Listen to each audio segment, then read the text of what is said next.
first.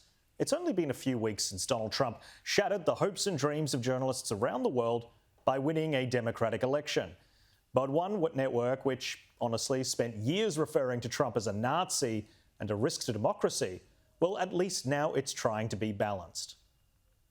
Over the past week, Joe and I have heard from so many people, from political leaders to regular citizens, deeply dismayed by several of President-elect Trump's cabinet selections, and they are scared. Last Thursday, we expressed our own concerns on this broadcast and even said we would appreciate the opportunity to speak with the president-elect himself. On Friday, we were given the opportunity to do just that. Cue the anger and outrage from their own left-wing audience. And MSNBC's Morning Joe hosts didn't just speak to Trump, they went right into the belly of the beast. Joe and I went to Mar-a-Lago to meet personally with President-elect Trump. It was the first time we have seen him in 7 years. Now, we talked about a lot of issues, including abortion, mass deportation, threats of political retribution against political opponents, and media outlets. We talked about that a good bit. And it's going to come as no surprise to anybody who watches this show, has watched it over the past year or over the past decade, that we didn't see eye to eye on a lot of issues, and we told him so. What we did agree on was to restart communications. As if Trump would care whether he communicates with MSNBC or not. But MSNBC viewers clearly cared, with the New York Post reporting that less than an hour after this segment aired, viewers abandoned the network. Ratings for the program dropped 38% in the 25 to 54 demographic, which the Post also points out is the demographic that advertisers target. And I wonder why they turned off. You might think a journalist meeting the president-elect is a normal thing, and you'd be right. But the confusion, of course, is that this network has spent years attacking Trump as a threat.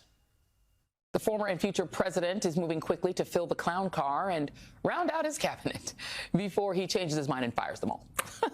I mean, he's just going full Nazi here, full fascist. But once you have radicalized one major party so that those are the preferences of the people who adhere to your party, the leader's interchangeable. And yes, Trumpism is sometimes what we call it. MAGA movement is probably a better way to do it. But there is an authoritarian movement inside Republican politics that isn't being bamboozled by Trump. They are pushing Trump to get more and more extreme, because the more extreme things he says, the more they adhere to him. Yeah. Where one side stands for freedom while the other meets the textbook definition of fascism, namely a far-right dictatorial regime like Hitler's Germany or Franco's Spain or Mussolini's Italy. We've warned you about Donald Trump's profound unfitness for office. From his theft of classified documents and attempted insurrection to his clear cognitive and physical decline. MSNBC viewers must be so confused. 1 minute, he's this dictator who's going to steal America, and the next, he is an important source of communication for MSNBC. And we've seen this play out across the media more broadly. Before the election, White House press sec Karine Jean-Pierre regularly made inflammatory comments like this. How many times do we have to January 6, 2021?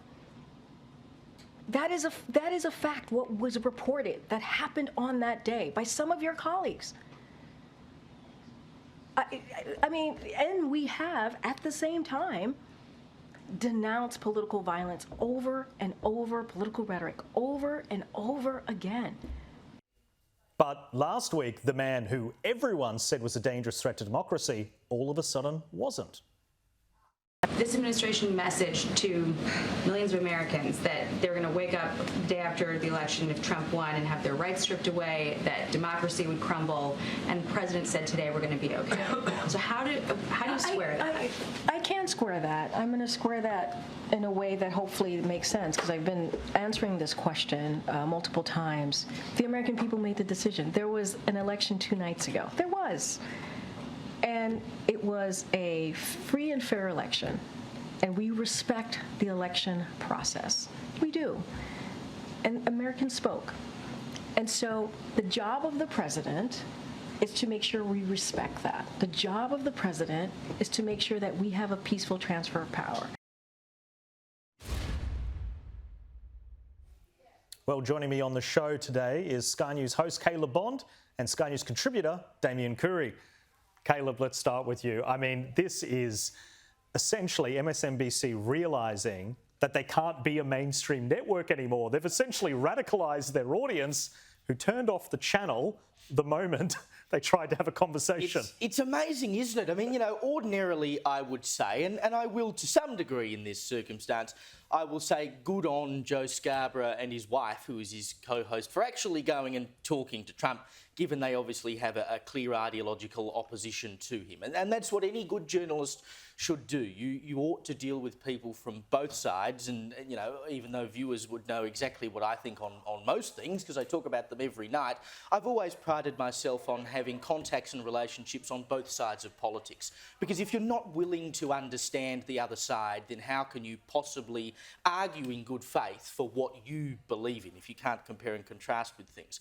But when you go on, as you just showed, saying that he's Hitler, he's a fascist, he's a dictator, this will be the end of democracy, there'll never be another election in the US, he's stealing the joint, you'll have no rights, etc., why would you then want to go and sit down with that dude? Like, you can't blame the viewers for being confused that the guy they've been told is literally Hitler is now good to go and have a cup of tea with at Mar-a-Lago. Welcome, Damian. Let's bring you into this. Right. I mean, Caleb raises such a good point. I mean, honestly, it just reveals that it was political posturing. They're essentially saying to their audience, well, we were kind of being inflammatory and made all that up, so now let's treat this a lot more normally than we were a few weeks ago. Yeah, I mean, could they have any less credibility? I mean, they deserve to go broke. They deserve to have no ratings. They deserve to not exist or to cease to exist, because it is absolutely appalling stuff that they've been doing for 4 years. I mean, I do a podcast called The Other Side because we want to sit down rationally and talk sensibly about issues from a centre-right perspective with people from the left. The problem, I think, and the distinction we've got to make is between commentary that's all emotionally driven and commentary that's rational. And MSNBC has been the barking mad, irrational, radical left side of things for quite a long time. And if you want to look at it on that scale, you can't say Fox is as irrational as MSNBC. It isn't. It's far more moderated, far more intelligent. CNBC would be the far more intelligent side of the left in the media, but MSNBC is just operating on this sort of hysterical, hyper-emotive nonsense. Now, that is typical of the left itself. I would say there is a tendency on the left to be far more erratic and emotional than on the right. But yeah, I mean, they've just been doing this crazy stuff for so long, for so many years that, you know, their credibility's got to be completely in the toilet by now, right? Yeah, it's very funny. And look, we had a bit of a laugh when Joy Reid had the wall behind her. It's got Mussolini and Hitler, and she's comparing it to Trump. And we could laugh, but there is a serious element to this. And look, MSNBC is going to MSNBC. That's what they do. But I want to get your reaction to Karine Jean-Pierre, who is, that's an official role. It's the press secretary. It's supposed to be the distribution point from the White House, Caleb, to the American people and the rest of the world. And she's sitting there characterising this election as you mentioned, potentially the last threat to democracy. Brilliant of that Fox News reporter to call her on that, saying, well, hang on, what happened to this threat? Now you're sitting down and Joe Biden's having a cup of tea with him. As they often do. I mean, Peter Doocy does great work at Fox News, or has done great work calling out the Biden administration, particularly when he faces KJP. But of course, the job of the press secretary of the President of the United States, or any press secretary anywhere in the world for that matter, is to feed lines to the media. They send stuff out there that they hope the media will pick up on. And of course, most of the commercial media in the United States, and even the public media, much like ours here, is left-wing. So they dutifully pick up the lines that get sent out by the press ex and the administration, etc. And they too end up being confused when the people who've been saying that he's Hitler and they've been then repeating these lines suddenly say, well, we're going to have a peaceful and orderly transfer of power here. Everyone has been complicit in this fear-mongering, be it the media or the Biden administration, because they thought they would get away with it. I am convinced that Harris, I mean Biden for some weird reason, probably because his brain's turned to mashed potato, I think did think he could beat Donald Trump before Harris usurped him. And I think Harris was convinced she was going to beat Donald Trump. So they thought that running these lines about Hitler and threat to democracy, etc., was actually going to work, and that they would never have to pay for it in some way. They would never have to later justify what they'd done because they were going to win anyway. They're now in the difficult position of not having won, and so they're backpedalling as fast as possible, which is why... And I think they're only backpedaling because they've realised... We got it wrong! Well, exactly. They also realised that it didn't work. Yes. And then, so now they're trying to change tack. If it did work, I think we'd be seeing a lot more of that rhetoric. But let's move on, because not all media stars are prepared to kiss the ring. One talk show host thinks the solution is to run away. Ellen DeGeneres is saying goodbye to the USA. Multiple outlets are reporting that the comedian and wife Portia de Rossi are bidding farewell to the United States and are moving across the pond to rural England. Reports say the couple was driven to their decision after the election of Donald Trump. And pundits thought that these two multimillionaire stars fleeing a Trump presidency was a sign of things to come. It does mark the beginning of a kind of cultural brain drain, right? When the best and brightest of your population no longer feel like they want to stay here, they go elsewhere, then it starts to create kind of an inevitability that other people that are following behind, whether in this case it's celebrities and actors, but it also could be your brightest scientists, your brightest economic thinkers. And so I think it impacts the political climate in the way that it might hurt particular sectors as well. Let's bring the panel back in. Damian, love to get your reaction to that. The best and brightest, it's the scientists, the great thinkers of this world, such as Ellen DeGeneres. It's a terrible thing, isn't it? Yeah, and Portia de Rossi, oh yeah, they're right up there with the best thinkers and scientists of the world. Well, this just proves it, Rob. This is the arrogance, the absolute thought bubble, isolated arrogance of these people, that they think anybody gives a damn what they think, and that we put them on the same pedestal like we might put a brilliant scientist or a brilliant high-achieving business person, for example. I'm only glad that they're going to England and not coming down under back to Portia de Rossi's home in Melbourne and staying right away from us as far as they possibly can. Nobody cares that these people are leaving America. But I think what the left have got to understand, and what the media have got to understand, is that when you criticise Trump and you call him a Nazi and you call him a fascist and you make these insanely hyperbolic, hysterical kinds of comments about somebody, a political opponent, that you're actually insulting. You're actually making those comments about the people who vote for him. And that in this, is now the majority of Americans who support him.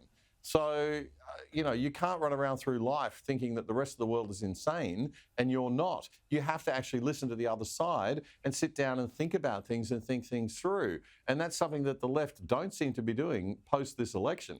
They all seem to be, just being hysterical and still assuming everybody thinks like them and everybody hates Trump. In America, they do not.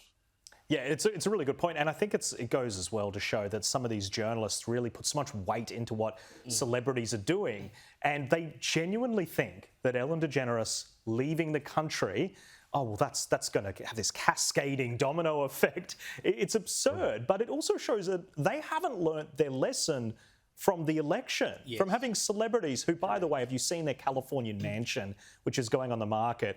Oh, they could put a lot of immigrants across the border on that property. Most definitely. Don't imagine there's that many camping out there. But there is this disconnect, and they genuinely think that celebrities have this moral influence that people care about. Yeah, well, and they can go on thinking that, as far as I'm concerned, because it just means it's good for Donald Trump, right?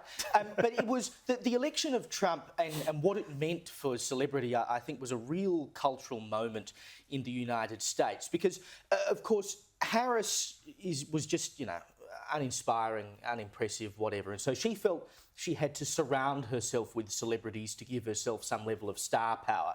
Donald Trump, on the other hand, is the ultimate celebrity. He is a charismatic politician. Most people know him before politics from reality television, right? He is a celebrity himself. He can carry himself. He has personality. Harris was trying to make up for that. Now, people don't want to be lectured by someone else. They want to hear from the man or woman who is trying to sell the message. That's what Trump could do that Harris could not. And so they still haven't learnt that. They're still hanging on to it as though it works. But I actually have to give some credit to Ellen DeGeneres, because how many celebrities have we heard say, oh, if Donald Trump gets elected, I'm leaving the United States. And they never follow through. And every single one of them is still living there. Well, at least Ellen has said, I'm going to pack up and leave. I suspect what's happened with her is that her career ended a couple of years ago, and she's realised that with the election of Donald Trump, her career is even more over, so she may as well go somewhere else. And good on her. I hope she has a lovely life in England, where, by the way, she may have some trouble with the people who live over there, because I believe she's good friends with Meghan Markle and Prince Harry. Not sure how well that'll go down with the people of the UK.